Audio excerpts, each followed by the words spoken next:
Please tell me, what's on your mind, Lara? We have a custody dispute regarding our children, Johnna. I don't know what will happen next. I can't let my children go.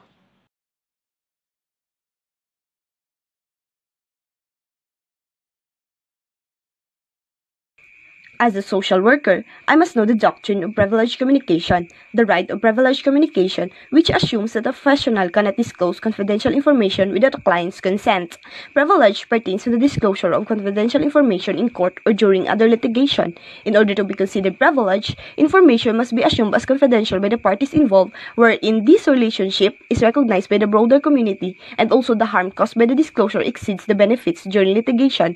Disclosure of privileged information may be allowed if a client is a minor, subject of a custody dispute, impaired, a threat to the public, and involved in unlawful acts, and also if a client threatens to commit suicide, shares the information with others, has been abused, and threatens to injure others.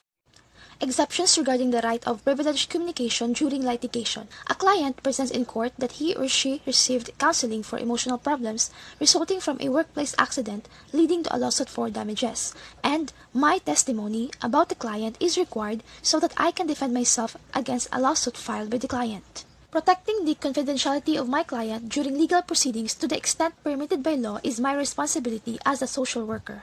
When the court of law orders to disclose the information without the client's consent, which can cause harm to the client, I can request to withdraw the order or limit the order unavailable for public inspection. A subpoena is a request for information and it may be without merit, so it does not require me to disclose information. A legitimate response to it is to argue that the requested information should not be disclosed or can be acquired from others.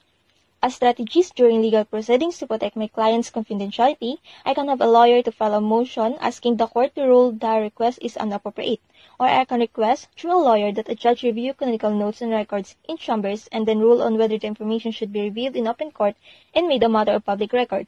The judge may issue a protective order explicitly limiting the disclosure of specific privileged information to certain portions of my clinical notes or certain aspects of my interpersonal communications. Social workers are naturally inclined to maintain the confidentiality of their customers. The legislative right of clients to privileged communication improves social workers' abilities to protect clients. To fulfill their ethical obligations, social workers must understand the concept of privileged communication, practical steps they can take to protect clients, and exceptions to clients' right to privileged information. Thank you for watching. Be safe and God bless.